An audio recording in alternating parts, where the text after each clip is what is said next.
Hi, everybody. Welcome to our presentation on submitting reports and DMRs for industrial and construction stormwater general permits in your DEQ Online. It's just 10 o'clock now, so we'll give people a few more minutes to log on. And while we're waiting, I'll go ahead and introduce myself and give you an overview of what we're going to be covering. My name is Sarah Torres, and I work for PG Environmental. PG is supporting Oregon DEQ's transition to electronic reporting for their industrial and construction stormwater general permits, which is why I'm talking to you today. We also have Jill Seal and Martina Fry from Oregon DEQ on the call to answer questions as needed.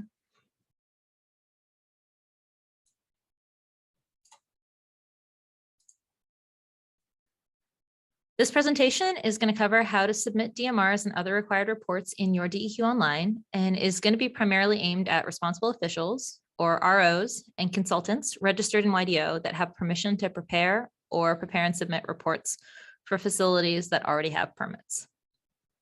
A couple of things to note. If you have linked to your permit, you should see your DMRs in YDO. And if you don't see them, or if they're not accurate, send an email to the YDO help desk and they can get those issues resolved for you. Also, keep in mind that reporting requirements are based on your permit. So make sure you follow your specific permit requirements and submit the reports that are required by your permit. I should mention up front that this presentation will not cover the process of registering for an account in YDO. There are detailed instructions on how to register included on the YDO help page. There are also live webinars being presented in October, November, and December, and you can find information on registering for those webinars on the Your DEQ Online help page as well. I briefly mentioned it already, but this presentation will not cover the process of applying for a permit. What we're walking through is how to submit required reports if you already have a permit. Instructions on how to apply for a permit are up on the Your DEQ Online help site, and recorded videos of the process will be posted soon. We've already covered our introduction material. So from here, we're going to briefly go over some housekeeping items, and then we'll give an overview of the responsible official and consultant accounts in YDO and how they interact. From there, we'll go over the steps to prepare and submit discharge monitoring reports, or DMRs, and the steps to prepare and submit other required reports.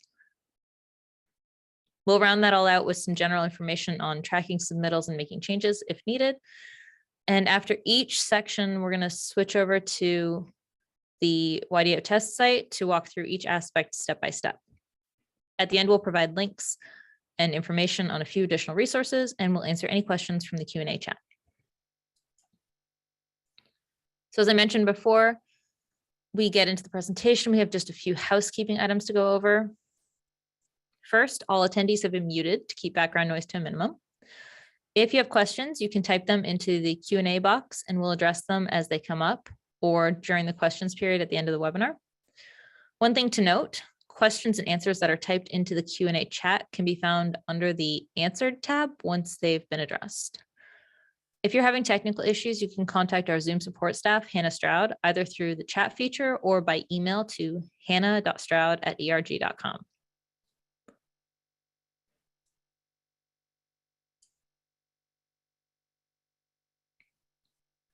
I know I said just a few slides ago that we wouldn't cover registering for an account, but there's one aspect of account registration that directly pertains to preparation and submission of DMRs and reports. So we're going to briefly cover the relationship and differences between RO and consultant accounts. When you register in YDO, one of the first things you'll do is select an account type. For specific information on who should apply for which type of account, refer to the references on the YDO help page. But basically, if you're a person who is legally authorized to sign NPDES permit applications, DMRs, and other required reports, you are a responsible official and will register for an RO account. If you're an employee of a facility or a contractor who will prepare permit documents on behalf of the RO, you'll register for a consultant account. If you register for an RO account, you'll have to establish links to groups that you'll be submitting documents for, to facilities or sites that you're the responsible official for, and to consultants who can prepare documents on your behalf for those selected facilities and submittal groups. To submit documents pertaining to the 1200Z Industrial Stormwater General Permit, you would select the NPDES Stormwater Industrial Submittal Group. To submit documents pertaining to the 1200C Construction Stormwater General Permit, you would select the NPDES Stormwater Construction Submittal Group. In either case, you should also select the Fee Payment Submittal Group because that will allow you to use the online invoice payment module. You would then link to the facilities or sites that you are responsible for. And you would search for any consultants who will be preparing documents on your behalf, link to them, and then give them permission to prepare specific documents for facilities. In this example, I, as an RO, am giving the consultant permission to prepare DMRs for the 1200Z permit for my facility ABC subdivision. It's worth noting here that you can only link to consultants once they have established YDO accounts. So you'll need to make sure that your consultants have registered in YDO before you can link to them and assign permissions. To summarize, before the responsible official can prepare and complete submittals, they need to establish links to submittal groups and to facilities or sites. Once these are established, the responsible official can give permission to a consultant to prepare submittals and make payments for specific submittal types on the responsible official's behalf. At this point, ROs and consultants can both enter data and prepare documents in DMRs, but only ROs can certify and submit those documents and DMRs, and only ROs can amend, renew, or withdraw anything after it's been submitted.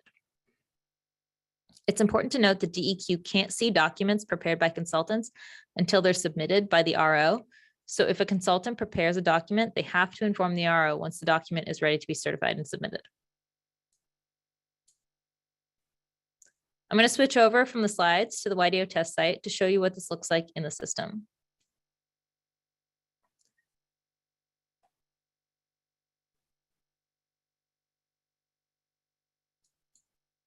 And actually, while I'm here, let me give you a brief overview of what your account will look like. When you log into your account, you'll be taken to your dashboard. And you'll see that there's a couple of different sections on your dashboard. Over here on the left-hand side, there's a navigation menu. If you expand these, the menu icon here, you'll see there's dashboard, start new submittal, resume edits, track submittal status, upcoming obligations, pay invoices and fees, permits and certificates, CPP compliance instruments, public records, and my account. If you don't expand the dashboard menu, you can also hover over the S icons and they'll tell you what each icon represents. The next section includes this top announcement and correspondence, and we'll go over those a little bit later. And then here, the main part of your dashboard has three sections. It has submittals, permits and transaction history, and upcoming obligations and unpaid submittals. In the submittals section here, you can see my submittals for the last 3 months, and you can see pending and submitted. And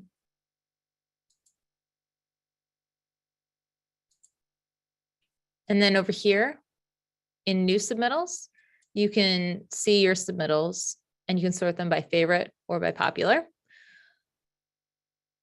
I'm going to show you in a little bit how to add favorites. And I do want to acknowledge that right now everything is blank. And that's just because I haven't assigned any submittal groups or facilities.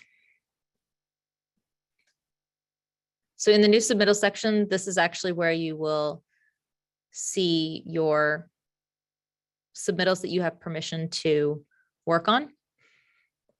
These little blue dots here, here, here, here, and here will actually link you to the corresponding sections that you can also access from the navigation menu. And I'll demonstrate what that looks like. So from new submittals, I'll actually demonstrate what that looks like once I've assigned the submittal groups and facilities. So we'll just move on to permits and transaction history, which is the next section on the dashboard. You have my active permits, and this is where you'll see any permits that you are assigned to. And then under transaction history, if you had transactions, you could select them using the search feature in this drop-down menu, and then download a PDF with a transaction history summary. And then in this third section, upcoming obligations and unpaid submittals, you'll see upcoming obligations here in the new obligations section. This is where you'll see your DMRs. And then unpaid submittals, you'll see anything that you've submitted, but you haven't submitted payments for. In these examples, there's a bunch of applications that I submitted but didn't submit the payments for.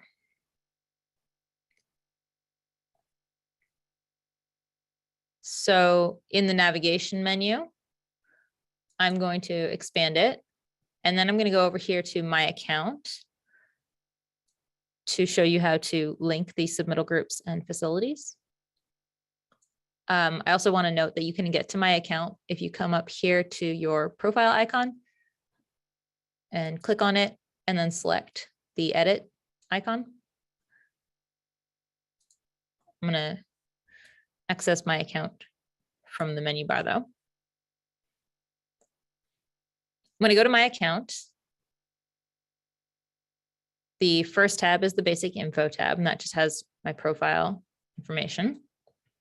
And then I'll click on the account type tab. And you can see that my account type is a responsible official account type.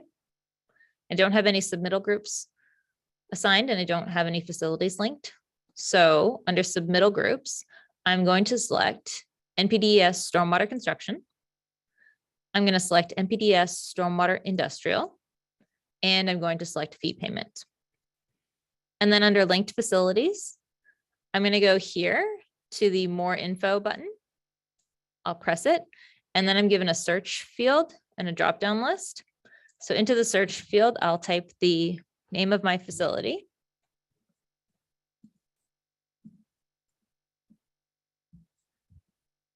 And then select my facility from the results. And I'll link it by clicking on it. One really important thing to note is that for water quality permits, you want to make sure that your facility has this water quality icon next to it. So now I've linked to this facility or site. I've added the submittal groups, and I'm going to go ahead and click save down here to save those to my profile. The next thing I want to do is add consultants. So I'll come up here to the consultants tab. And it says I currently have no consultants. So I'm going to search for my consultant using the email that the consultant registered for their account with. So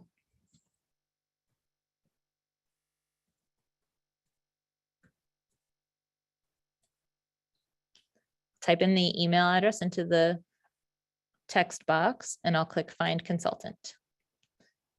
From the results, I will press the link icon next to the appropriate consultant.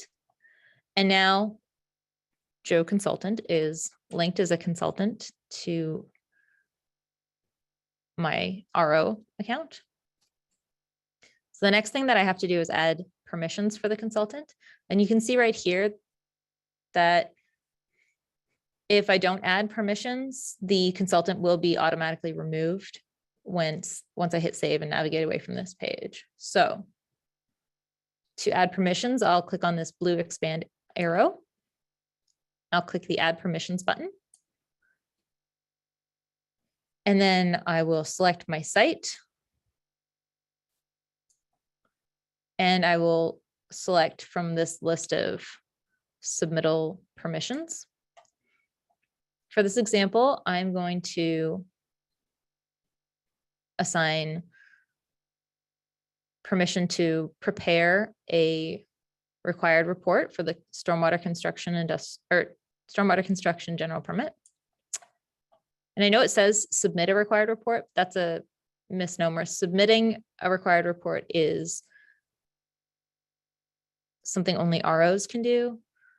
Consultants can prepare the reports that the ROs will then submit. So I'll click on this add permission button. And now my consultant has permission to prepare a required report for stormwater construction permit.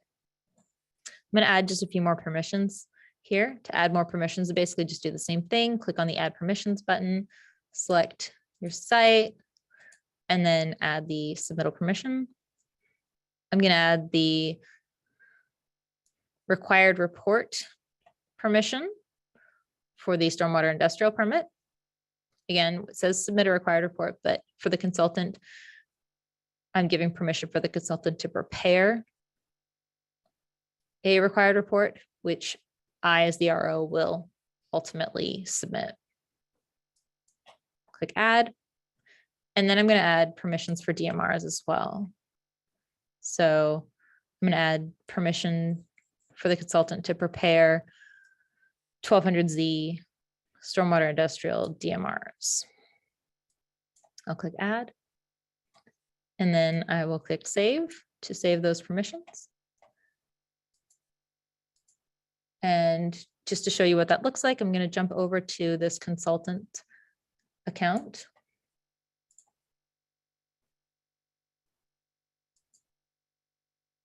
I'll log out of the RO account and then log back in as the consultant.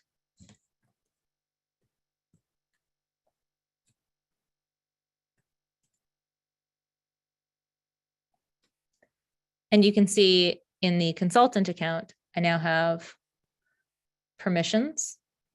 I have permissions to submit a required stormwater construction report, which again means prepare a stormwater construction report, or to prepare a required stormwater industrial report.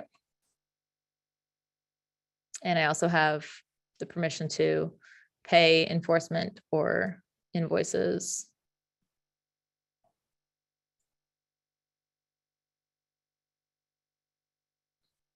So just to show you what these dashboards look like now that there's permissions assigned and sites assigned. Again, in the new submittals area, you can see the submittals that I have permission to work on. You can see submittals that I've worked on in the last 3 months. Those are under pending because they haven't been completed. Under submitted, you can see submittals that I have submitted over the last 3 months. Under permits and transaction history, there's no permits associated with this consultant account. Transaction history, again, you would click the drop-down menu and you can select a transaction and then download a PDF of it. And then under the upcoming obligations and unpaid submittals, you can see your new obligations and any unpaid submittals.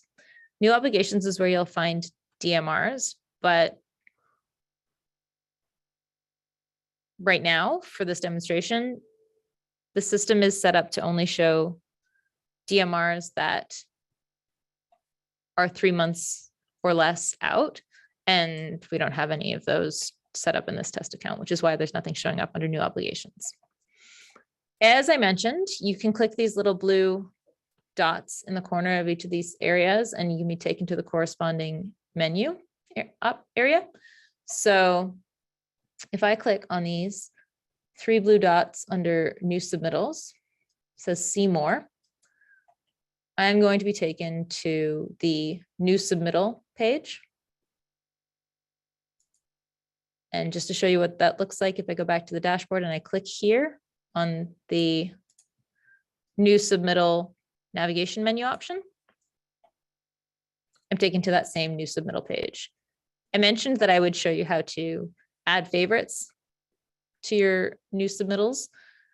So if you want to add a favorite, you could just click the thumbnail associated with it. And then if you go back to your dashboard and you sort by favorite, you'll just see your favorited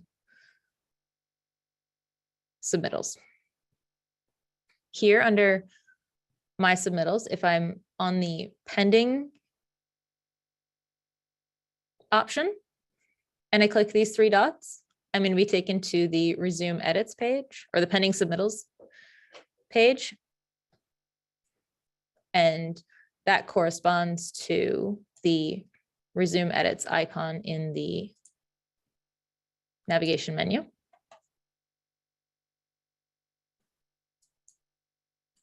If I'm on the submitted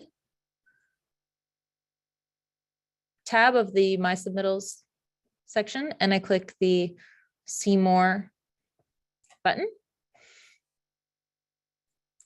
I'm going to be taken to the submitted submittals page, which corresponds here to the track submittal status menu option.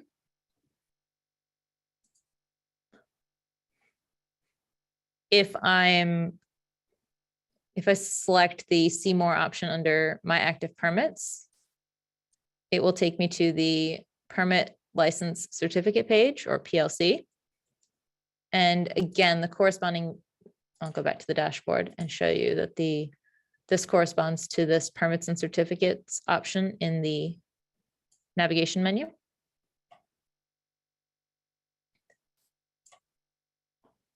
Back on the dashboard, if I select the See More button under New Obligations, I'll be taken to the Obligation Reports page, and the corresponding menu option is Upcoming Obligations.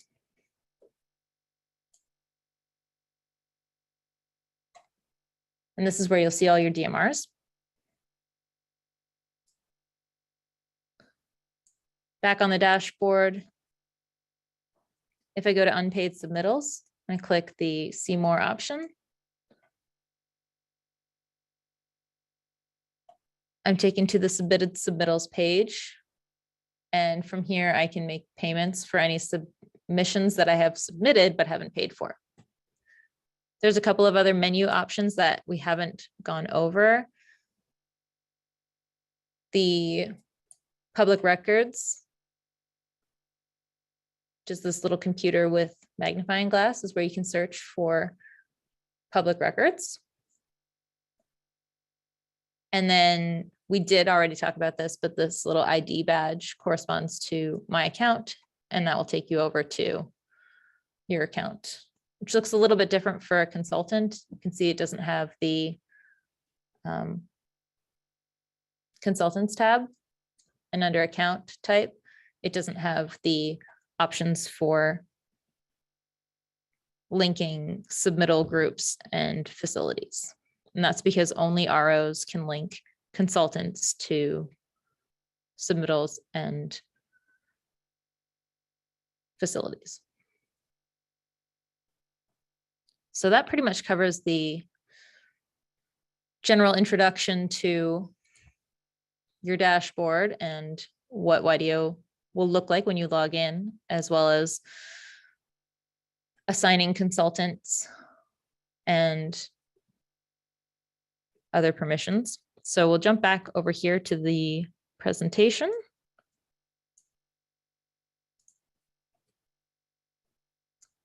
And we'll talk about preparing and submitting DMRs. So during the next part of this presentation, we're going to walk through the process of preparing and submitting DMRs and other required reports. We'll start here with DMRs.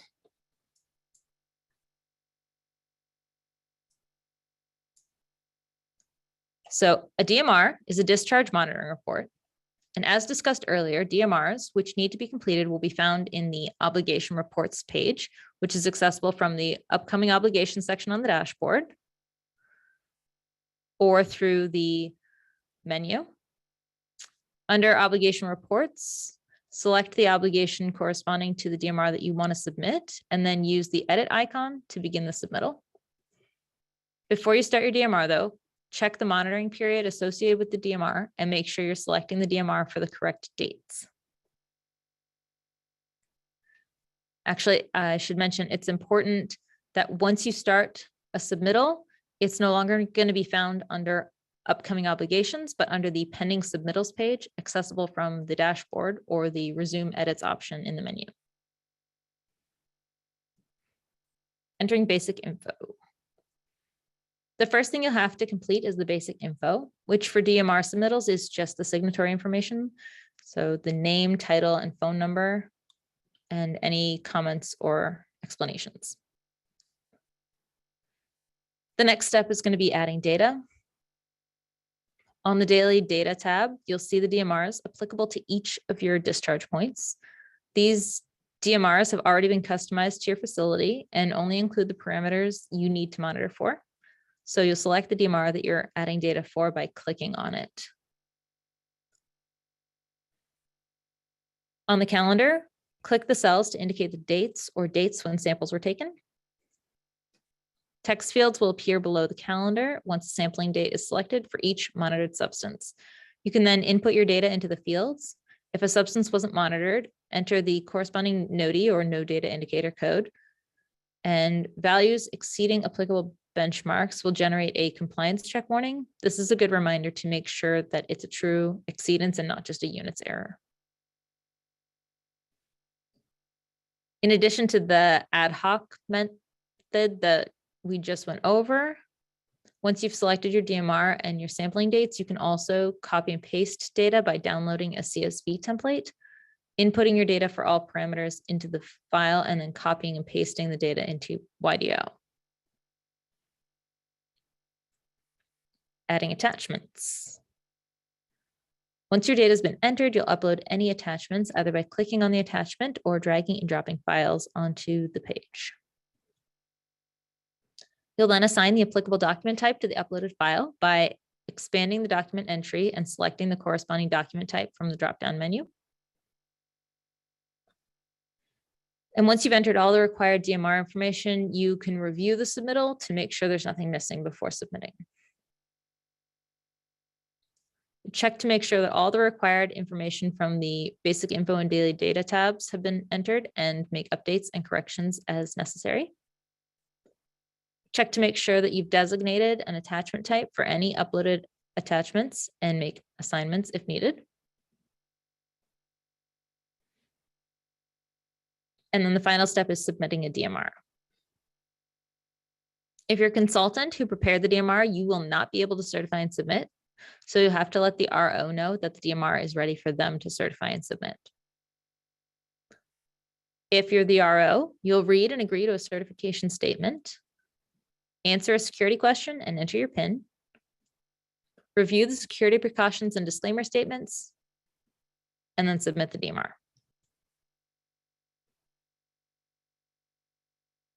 Amending a submitted DMR. To amend a submitted DMR, go to the Submitted Submittals page, locate your DMR, and then click the orange View Submittal Detail icon. Scroll to the bottom of the page and select the radio dial next to Amend, then click the Amend button, and an amended version of your submittal will be created. This is the same process for either revisions or withdrawals.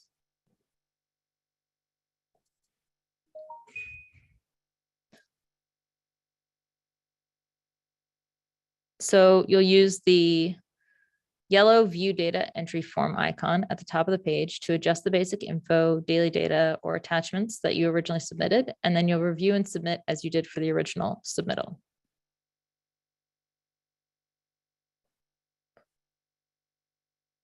So now we'll switch back over to the test site and walk through all of this together.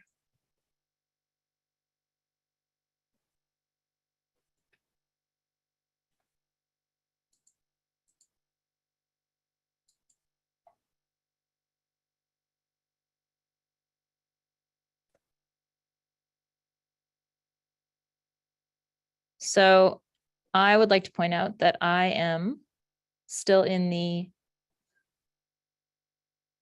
consultant account. And I'll start here on my dashboard.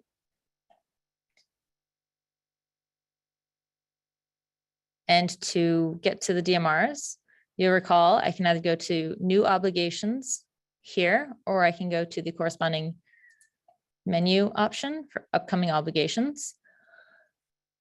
I should mention right now that there seems to be an issue with the live site where this menu option for upcoming obligations isn't showing up for consultants, but it should be restored shortly. In the meantime, you can still access the upcoming obligations from your dashboard by clicking on the See More button.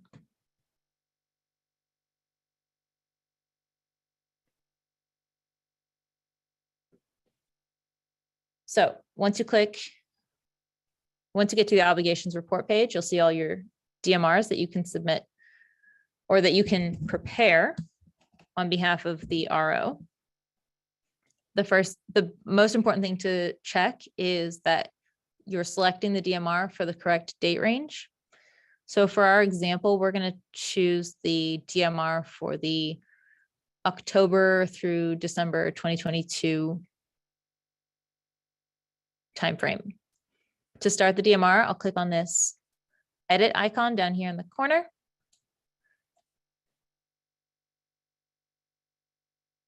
And then, as we mentioned, the DMR, once you've clicked on it, it's no longer going to show up. I'll just step back here. It's no longer going to appear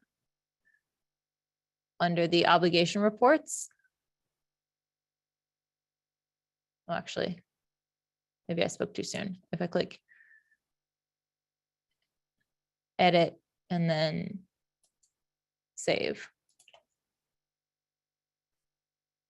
and then go back,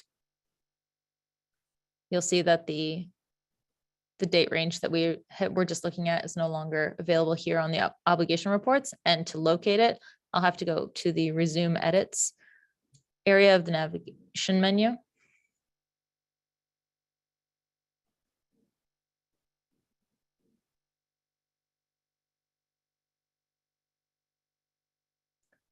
So we were going to add DMRs for this October through December 2022 time period.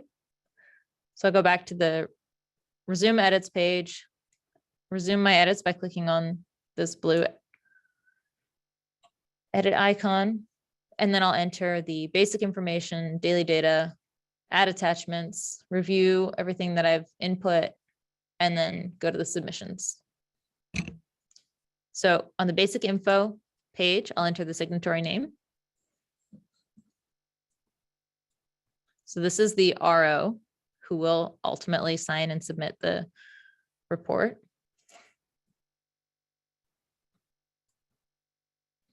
The signatory title, and then the signatory phone number. If I have any report comments or anything that I need to explain, I can use this text field to enter that information. And I'll click save.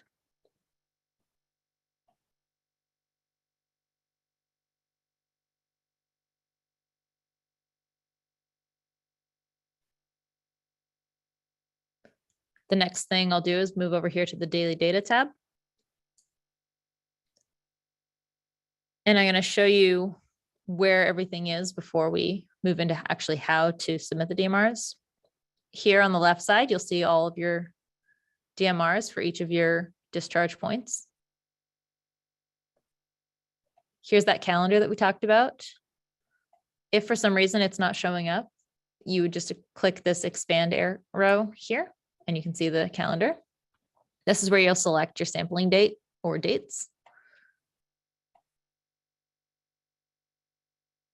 This no discharge checkbox we can talk about a little bit later.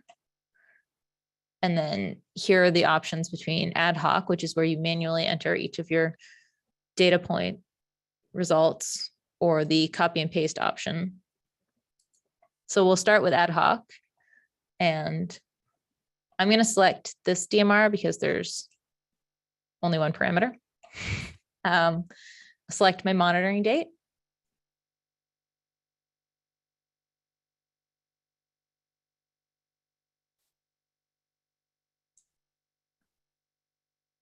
So I selected December 5th as my sampling date. And again, if that calendar disappears, you can just expand this arrow if you need to. So I'll select a second date just to show you what, how to enter NOTI codes if needed. Actually, it doesn't work well here. Never mind.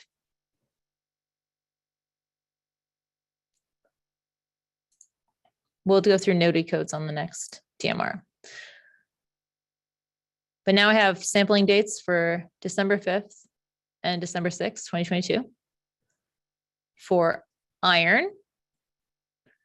And here you can see the benchmark value is 10 milligrams per liter for the effluent.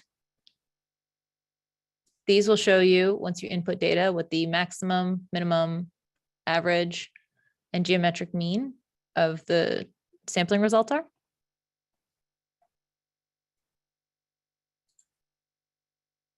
So for iron, my first sampling result was 9 milligrams per liter, and my second was 9.5 milligrams per liter. And then I could save that data, and that is basically everything there is to the ad hoc method.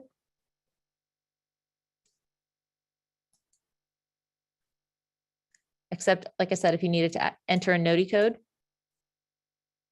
you could click here on the click for help option next to substances. Yeah, this is why I didn't want to do it. I'll show you this on the next page, but next to the substances is an option for a menu with the NOTI codes and the descriptions. It's not showing up very well here because the page cuts off. So I'll just enter that data point again, click save. And then I'll show you on this DMR how to copy and paste your data. Again, we'll select our sample dates.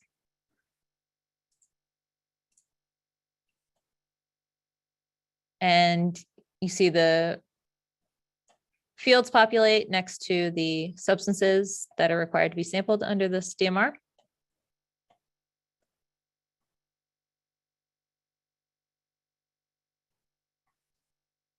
Now that we've selected the DMR and the dates, we'll click over here on copy paste.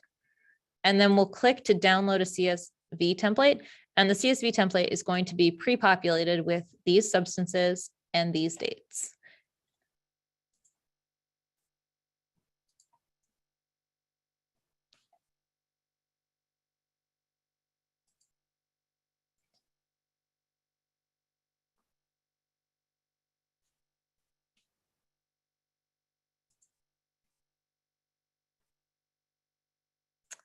And let's see.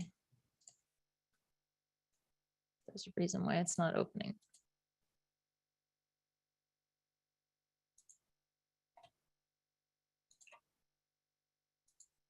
Oh, here we go. Just opened on a different screen. So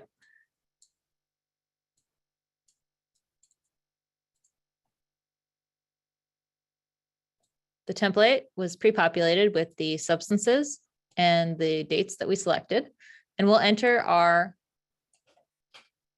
DMR values here. It's really important that you not change anything about these pre-populated columns and rows. So you wouldn't change column A, you wouldn't change anything in row 1. The only thing that you would do is enter data here.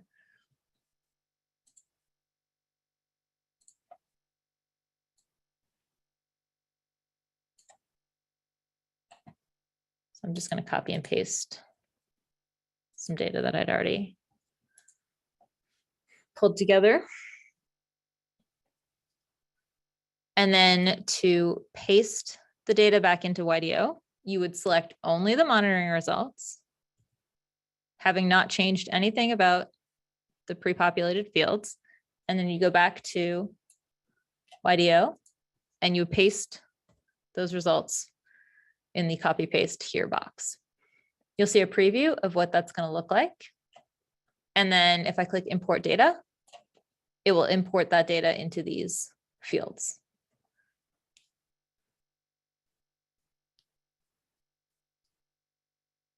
One thing I wanted to show you is what would happen if I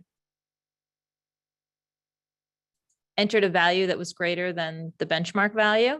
So for example, 14, I would get this compliance check letting me know that the benchmark value is less than 0.017 milligrams per liter. And that would prompt me to look at that and see whether or not it's a true exceedance of the benchmark, or if I maybe entered my data wrong. So in this case, I put my data in micrograms per liter instead of milligrams per liter. So I can correct that and then save. The other thing I wanted to show you again is the NOTI codes, now that there's more space on this page. If, for example, I only sampled pH on the 6th, and I didn't sample any of the other parameters, I would enter NOTI codes here. So click on this, click for help, question mark next to substances, and I can see this full list of NOTI codes and their descriptions. In this case, conditional monitoring, not required for this period, is what I would use. So I'll enter *9 into these fields. It's really important that you put the little asterisks first before the number, otherwise the system before the NOTI code, and otherwise the system will think that 9 is the value as opposed to the NOTI code. So I click save. And you can see that these 2 DMRs are completed.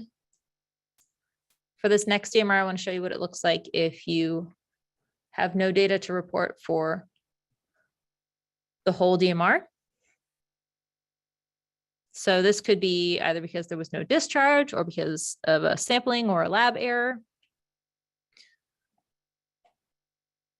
You would go here to the no discharge checkbox. You select the reason or the corresponding NOTI code from the drop-down list and say there was no sample. And that applies this NOTI code to the entire DMR. So you don't have to, like we did here, go in individually and enter NOTI codes.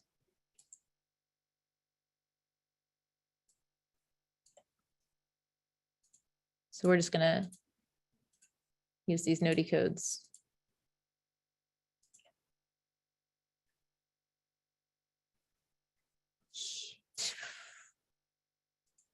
To finish submitting these DMRs, or finish entering the information for these DMRs.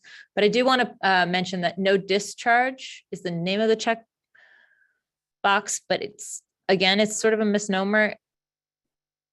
It means no data. So just keep that in mind. So once you've done your basic info and entered your data, the next step is adding attachments. If you go over here to the right sidebar, you can see required attachments. If an attachment was required, it would be denoted with this asterisk symbol. But for DMRs, you still want to submit your laboratory data and any field sampling notes like pH values, in addition to the data that you input on the daily data tab. So you would click over here on the click to upload or drag files. And you'd select your laboratory results and add them. One thing to note here is the way I've named the file. I've named it with my facility name, with the corresponding DMR name, and the document type, which is lab results. After uploading the document, I add the attachment type. So I click on this blue expand option, select the attachment type from the drop-down menu here, and then click save.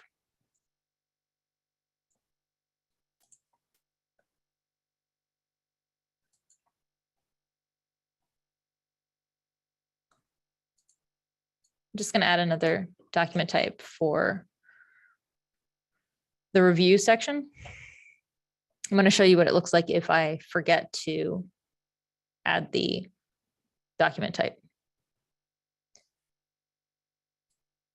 So now that we've entered our daily data, we've entered our basic info, we've added attachments. The next step is to review. I'm just going to go back here and undo some of this so you can see what it looks like if you haven't completed all the sections.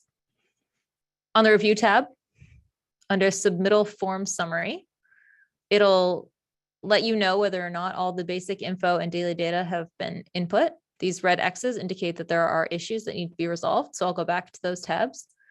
I'll see, oh, I forgot this required field. Go back to daily data. Oh, I didn't submit this, or I didn't enter information for this DMR. And I'll go back to review. And now those are resolved and the basic info, daily data are complete and ready for submittal.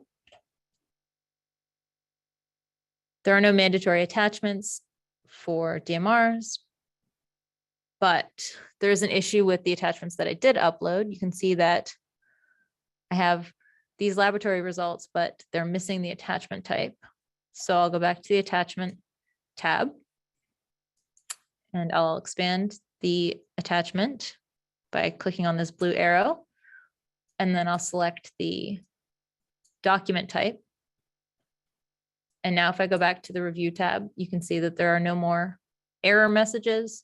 The basic info, daily data, and attachments are all ready to be submitted. So the next step is to go to the submissions tab. And you can see that because I'm logged into the consultant account, I don't have permission to certify and submit. I can select my RO from this drop-down menu. I can search for the RO.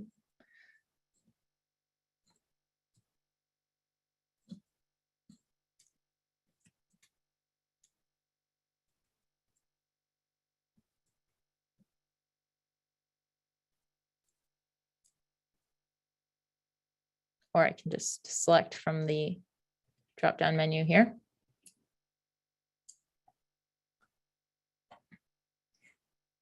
And then I'll notify the RO that the DMR is ready to be certified and submitted. So back on the RO page, or in the RO's account, I'll switch over to that. Log out. Log back in.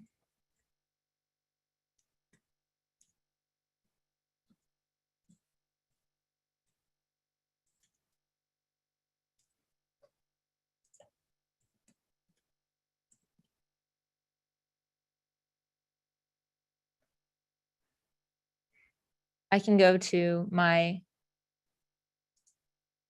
resume edits.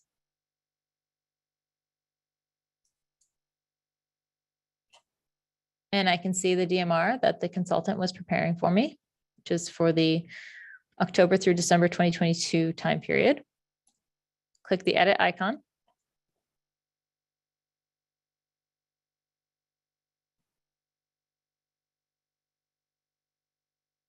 Oh, it's possible I forgot to submit. I mean, save.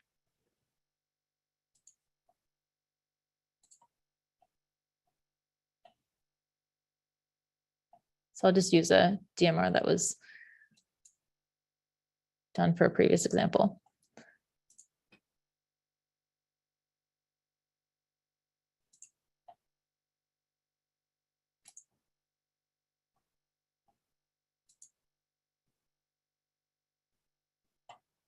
All right, so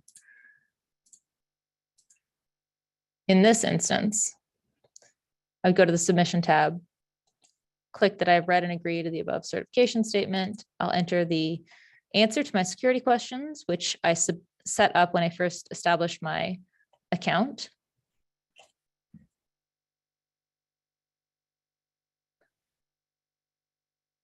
And then I'll enter my PIN.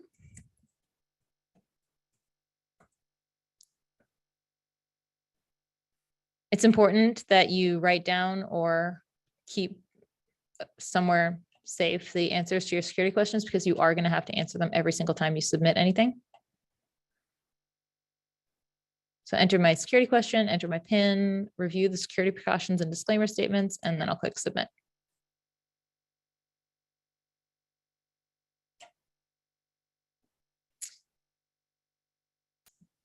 I'll get this submission successful notice, and I can either print that or I can click finish, and it will take me directly to the submitted submittals page where I can see the DMR that I just submitted.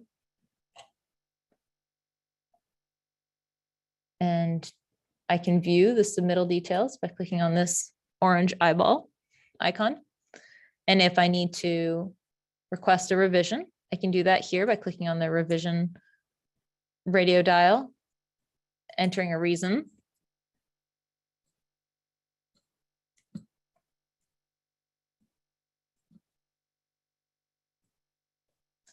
And then sending a request for the revision. Then I'll get a message that says your request has been logged and sent to the administrator successfully. The form is now under the revision process, and then I can make the revisions that I need to. Also here on this tab, I can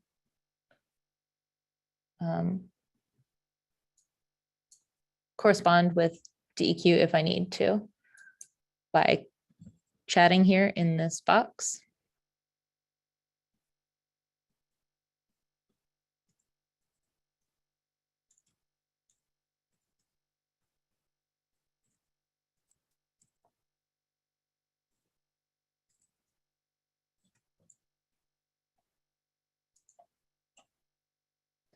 And you can see a record of the chat down below this chat box.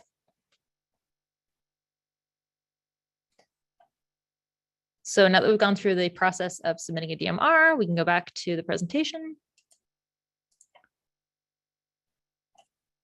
And go through the process of submitting other required reports.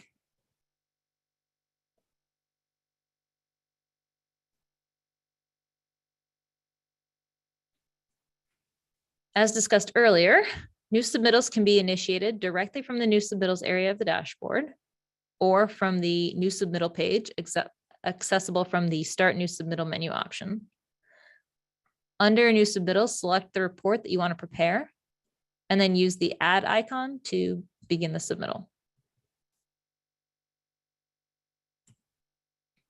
If you're an RO and you don't see the applicable Submit a Required Report option on your new submittal page, confirm that you're assigned to the correct submittal group, either NPDES Stormwater Industrial or NPDES Stormwater Construction. And if you're a consultant and you don't see the Submit a Required Report option on your new submittal page, confirm that the RO has added the corresponding submittal and site permission. In the example on the last slide, the Submit a Required Report option includes all report types for the permit, but a consultant might only be assigned permission to prepare a specific report, like Submit a Required Report, Revised Stormwater Pollution Control Plan. So keep this in mind when starting your report submittal. Once a submittal has been started, it can be accessed from the Pending Submittals page, accessible from the dashboard, or the Resume Edits option in the menu. Find your submittal and resume edits by clicking on the blue edit icon. Entering basic info. The first step after beginning a submittal is to enter the required information. And to do that, you'll select your facility from the drop-down menu. And then once the facility is selected, you'll use the radio dials to indicate from the list which type of report you're submitting. If you selected a specific report from the new submittals page, this option will be selected by default and can't be changed at this stage. If you select revised stormwater pollution control plan or erosion and sediment control plan, tier 1 corrective action report or other, you'll be prompted to provide some additional information. For the 1200C permit, if you select corrective action report, you'll have to indicate the type of corrective action report being submitted. If you select tier 1 corrective action report, you'll be prompted to enter the same information we're going to go over on the next slide. For the 1200C or 1200Z permit, if you select tier 1 corrective action report, you'll have to include additional tier 1 information like the sampling date, the date lab results were received, the date corrective actions were or are expected to be completed, and descriptions of investigations undertaken and corrective actions to be taken. You'll also need to indicate whether you'll need to revise your stormwater pollution control plan. Again, for either the 1200C or 1200Z permit, if you select revised stormwater pollution control plan or ESCP, you'll be prompted to select a reason for the revision. And for either the 1200C or 1200Z permit, if you're submitting a report other than the ones listed, you'll select other and then identify the report in the resulting text field. Adding attachments. Once your facility has been selected and your document type has been selected, you'll upload any attachments. We've seen this before by selecting or dragging and dropping files. If you're required to submit any specific attachments, they'll be noted in the right sidebar with a red asterisk.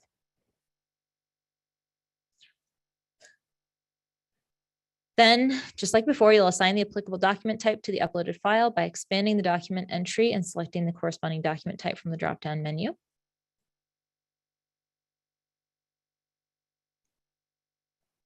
And there's another tab here that we haven't seen before for paying report fees.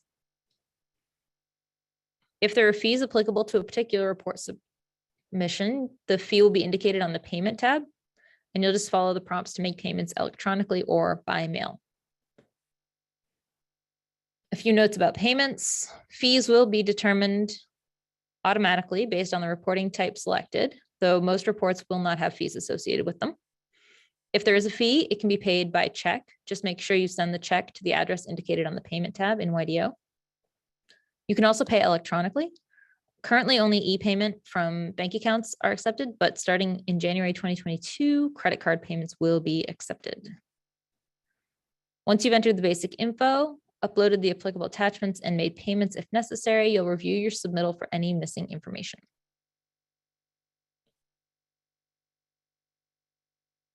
You'll ensure all required basic info fields are completed. You'll make sure all required attachments are attached. And you'll make sure to specify attachment types for all uploaded documents. Once you've made any necessary corrections, you can certify and submit the report if you're the RO. Again, if you're the consultant, you cannot certify and submit. You'll have to notify the RO that the document is ready to be submitted. So, like I said, if you're a consultant who prepared the report, you will not be able to certify and submit. So you'll have to let the RO know that the report is ready for them to certify and submit. If you're the RO, you'll read and agree to the certification statement, answer a security question and enter your PIN, read the security and precautions disclaimer statements, and then submit the report.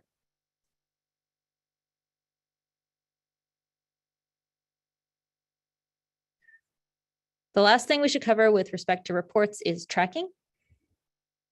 I mentioned briefly when I was giving the dashboard overview that you can track submittals.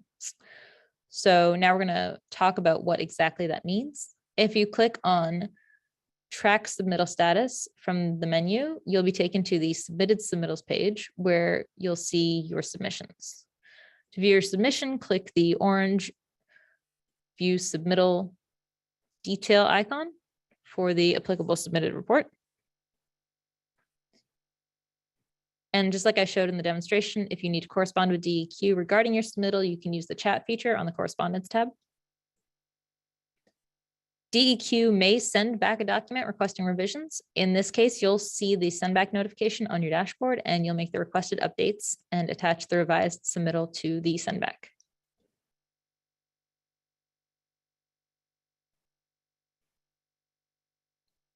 So this will be a little clearer once we walk through it on the test site. Jump over there now.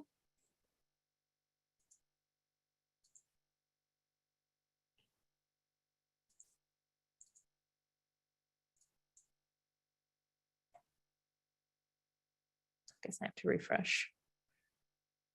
There we go. So here I am in the RO account. To submit a required report, I could either go to new submittals and then select the submit a required report option for either the stormwater construction or stormwater industrial permit, and then click this apply button, which starts the submittal. Alternatively, I can go to the start new submittal area of the navigation menu, and that will take me to the new submittals page. And I can do the same thing from here. I can find the submit a required report option and click add.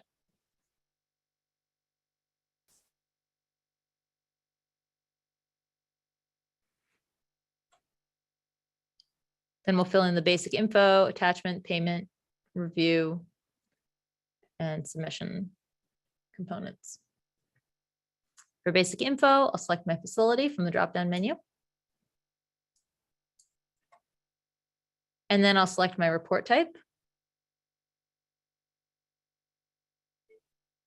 Just to show you, if I choose revised stormwater pollution control plan or erosion sediment control plan,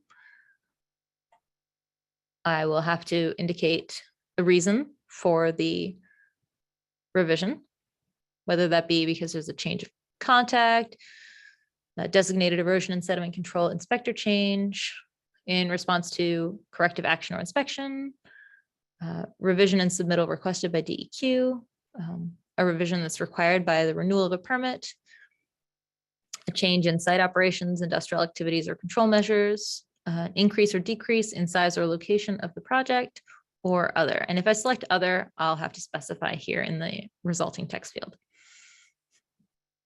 If I choose corrective action report, I would select type of corrective action report it is. And as I mentioned, if I select tier 1 corrective action report, there's additional information that I have to input. I have to indicate whether it's in response to a statewide benchmark exceedance, a sector-specific benchmark exceedance, or impairment pollution reference concentration exceedance. To enter the date the sampling occurred, and I can do that using this little calendar here. And the date that the lab results are received, again, you can use the calendar.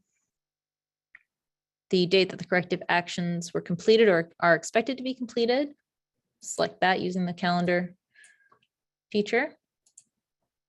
Describe the results of the investigation of the elevated pollutant levels. Use that, I would describe them here in this text field. And then in this text field, I would describe the corrective actions that will be taken to address the benchmark exceedance. And then here I would indicate yes or no, whether there are revisions required for the stormwater pollution control plan. And then if I select other, I'll have to specify the other type of report that's being uploaded. So for the demonstration, we're going to choose revised SWPCP ESCP. We're going to say that this revision is because we had a change in our designated erosion and sediment control inspector. Cover off. And then I'll go over here to attachments.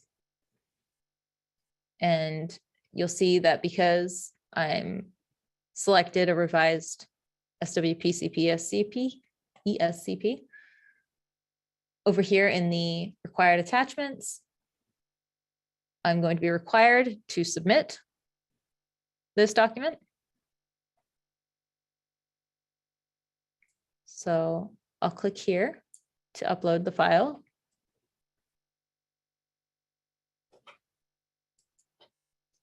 And one thing I want to point out here about the file that I'm uploading is the naming. So I made sure to include the the facility information or the facility name, the document type, and revised, because this is a revised plan. I want to make sure to distinguish it from the previous plan. The next thing I'll have to do is select the document type from the drop-down menu here. Now it's select revised SWPCP/ESCP. You can enter any comments as necessary here in this text field. And then I go to the payment tab, and you'll see that there are no fees associated with this type of report. So there's nothing to do here.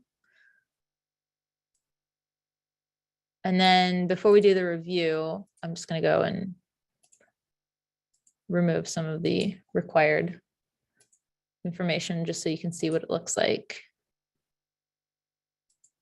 So on the review tab, if I haven't completed my basic information, I'll get this little red X next to basic info.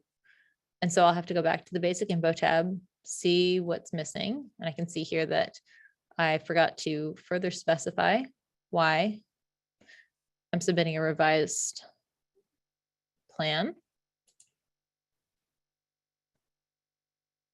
If I go back to the review tab, I can see that I made the corrections and now the basic info is complete and ready for submittal.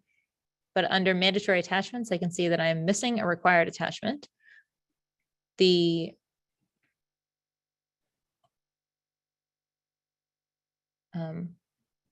program sees that I don't have a revised plan attached.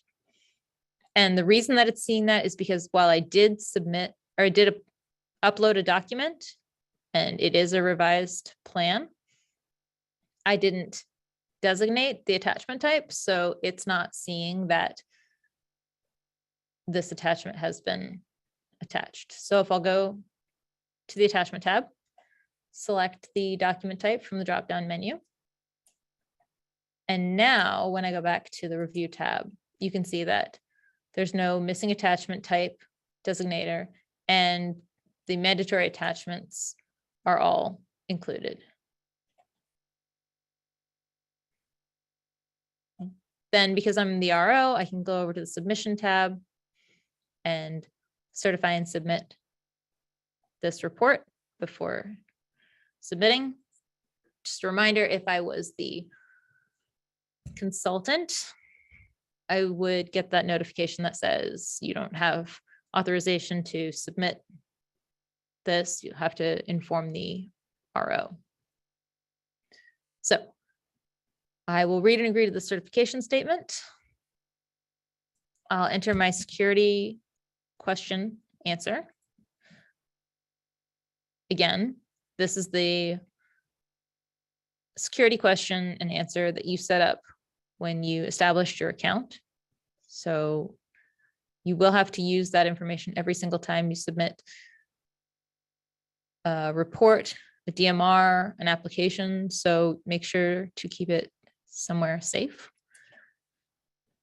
Then I'll enter my PIN, which is the PIN I set up when I established my YDO account.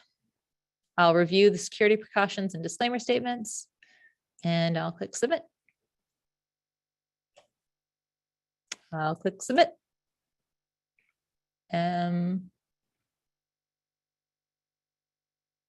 Oh, apparently I put in my PIN wrong. Now I'll click submit. Much better. So again, just like the DMR, you'll get a submission successful notice. You can either print this or you can click finish and you'll be taken to the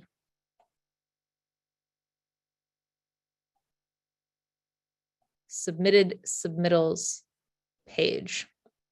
I'm going to jump back to the presentation because there's a few things that I want to, actually, no, I'll talk now about sendbacks. So if you want to review your submitted report, you can click here on the view submittal detail icon. You can request a revision or to withdraw a submitted report and just select the appropriate radio dial, enter a reason, and then click send request, just like we saw before. Here you can view the attachments that you submitted with your report. You can see any issuance documents. This is more applicable to applications. You can see an email history on this tab, which is any correspondence between DEQ and you. Every time you submit something, you'll get an automatic email from DEQ.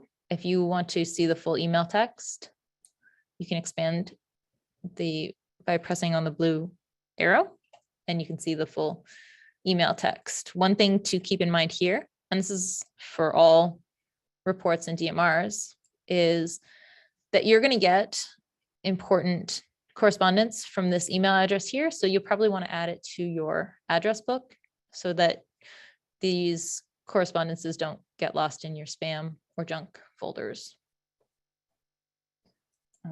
You can see your payment information.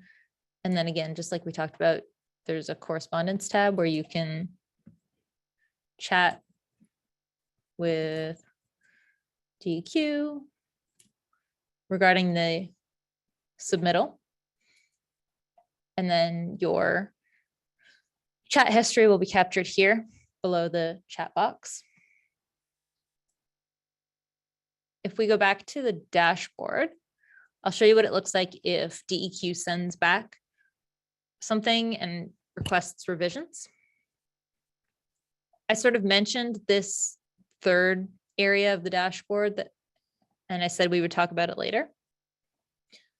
There's a top section, an announcement section, and a correspondence section.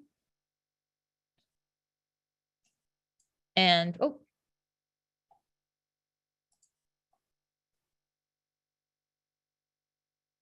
and here you'll see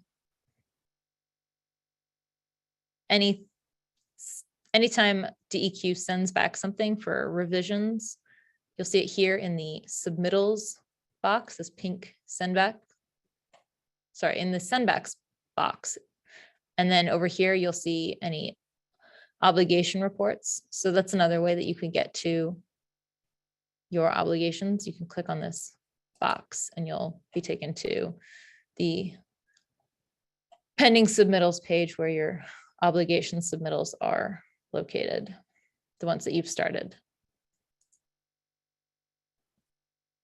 If DEQ sends back a document requesting changes, you click on the send back and you'll see here that I submitted a general permit application for a construction stormwater permit, and DEQ sent it back with some requested revisions. So if I click on the edit icon and I look over here, I'll expand this. In the sidebar, there's some comments. So DEQ has sent this back for the following reason. Completed my review of this application's erosion and sediment control plan, and I'm requesting revisions. Please submit a revised ESCP that resolves all of the items identified in the attached list of ESCP comments. Then I mentioned that sendbacks could include attachments, and in this case, there is an attachment with requested revisions outlined in it. So I would look at this attachment, I would make the corresponding changes to my erosion and sediment control plan, and then I would reattach a revised version by clicking on the attachments tab.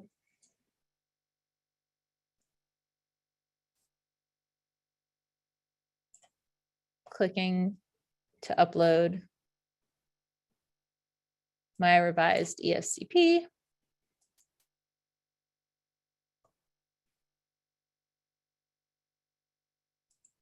Assigning the document type. And then note that I named the file with the facility name, the document type, and clearly indicated that it is a revised version. I could then, follow the same steps, make payments if necessary, review, and then go back to the submission tab and resubmit. This is an application that I'm using for this example, just to show you what a send back would look like. So under the announcement part, you'll find announcements that affect all registrants and are not facility specific. And then under correspondence, you'll see unclosed and active correspondence. And then correspondence that hasn't been read by DEQ yet or still hasn't been addressed. So these correspond to those chats that we put in the chat feature. So all of these submitted submittals have comments or questions that were posed to DEQ that DEQ has will respond to. And once they've been read and resolved, these will be cleared. So we covered adding consultants, assigning submittal groups,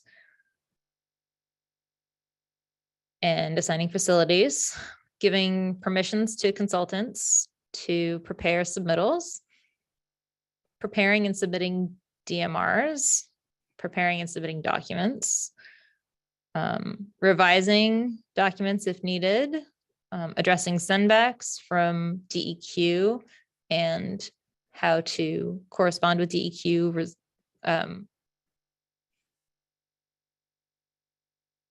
about your specific submittals. So we'll jump back to the presentation now. And the last thing to mention is that there are resources available on the Your DEQ Online help page to help with any questions that you have. There's training, users guides, and demonstrations on the Your DEQ Online help page. If you have general questions or need support, you can also email the Your DEQ Online at deq.state.or.us, or you could call. I do recommend probably email is the best way right now to have your questions answered. Just there's going to be an onslaught of questions right now about upcoming DMRs, and it's the easiest way for them to be tracked and addressed. So I guess now we can just see if there were any questions.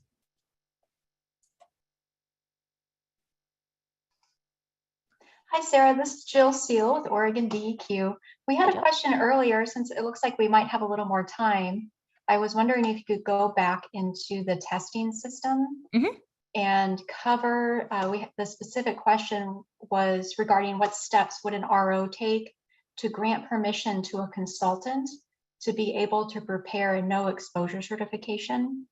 And I just wanted to point out that screen again, and that there's a lot of different items available in that drop down that an RO might select, and the no exposure certification is one of the options. Okay. So you should all be seeing my dashboard. I'm in the RO account, and just like before, I would go to my account, either from this ID badge or from my profile. We'll go over here to the consultants tab. And if I wanted to give the consultant permission to prepare a no exposure I select my site. And then here are the different permissions that I could assign to the consultant.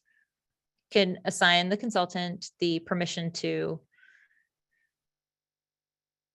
pay an enforcement penalty. Oh, sorry. Pay an invoice. Submit a required report.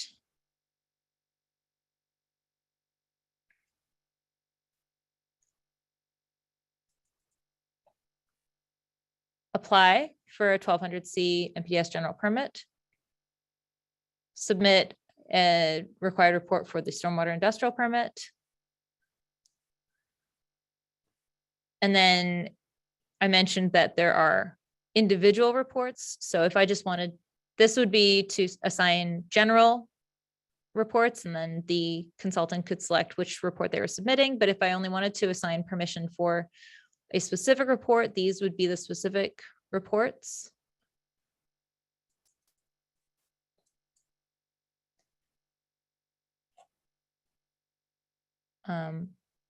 Here's the permission to submit a DMR for a 1200Z permit. And then down here is where I would assign the permission to prepare a no exposure certification request. I would just select it like the other ones from the drop-down menu, select the applicable site, or if there is no site, because the site's not required for this authorization, I could click add, and now the consultant has permission to prepare a no exposure certification request. Great, thanks so much, Sarah. Yep. So I mentioned earlier, that was Jill Seal. We also have Martina Fry from Oregon DEQ here, and they're going to be addressing any DEQ specific questions that have come up in the Q&A. If you have questions, you can type them into that Q&A feature, and just keep in mind that questions and answers can be found under the answered tab once they have been addressed. So I'll jump over here to the Q&A. And it looks like we don't have any active questions. So maybe while we don't have any questions, while you guys are thinking of your questions, I'll just show you, I'll go back to here and I'll show you what the Oregon DEQ help desk or online help page looks like. This page is very comprehensive. It has all the training resources that you could need. Over here is a link to log in to your DEQ Online portal. If you have technical issues, you can support or you can request help using the online help desk here, or you can submit an email to your DEQ Online at deq.state.or.us for specific information about the industrial and construction stormwater program. You can select here and you can see guides, it's an account registration guide, a guide on how to submit stormwater reports. So that's basically a written version of everything we just talked about. There's a fact sheet on registering for your account in your DEQ Online. And then there's information on upcoming webinars.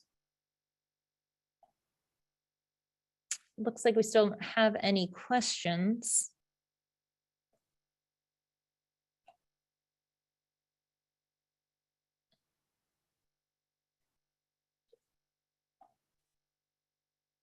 If you do have questions after the fact, you can submit them to this email address. Also, we're going to be posting a frequently asked questions document in the near future. That's going to cover all the questions that have come up so far with respect to the construction and industrial stormwater general permits in your DEQ Online. But I guess if we don't have any questions, we'll just give it another minute or so, and then we can wrap up here.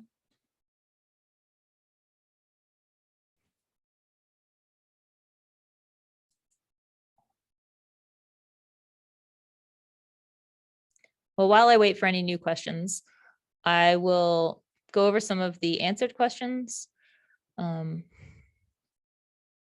So we talked about how to prepare no exposure certification. There was a question about whether or not a facility can have more than one RO. The answer is yes, as long as everybody who is assigned an RO permission for a facility meets the RO requirements at 40 CFR. And you can review those requirements on the help desk. The fact sheet registering in your DEQ Online has information on who can be an RO, who can have a RO account.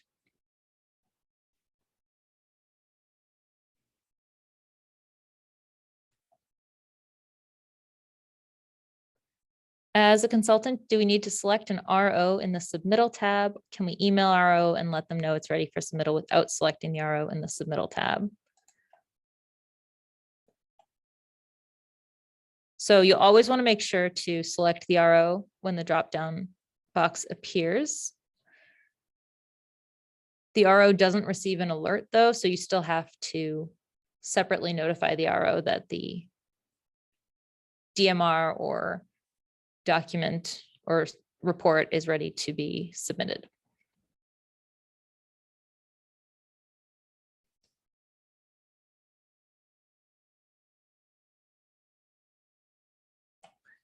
This is a good question. When I search for the RO in the site now, the search pinwheel keeps spinning. I experienced this, and the main culprit is either that you're not using Google Chrome as your browser, or you may need to clear your cache history in the browser.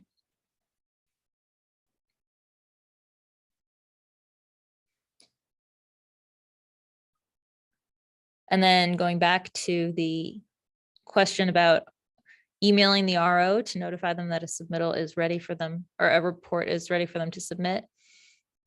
It says, so can I email the RO separately? And would the RO still be able to see the pending report? Yes, the RO can see the pending report, but they won't know for sure that it's ready to be submitted until the consultant notifies them. And DEQ can't see reports that have been prepared by consultants until they've been submitted, certified and submitted by the RO. Well, it looks like there are no additional questions, so I think we can wrap up here. Thanks, everybody. And like I said, if you have additional questions, there's one more webinar next week, and information for that can be found on your DEQ Online help page, and there's other resources. If you have questions that come up after the fact, you can email the help desk. Thanks, everyone.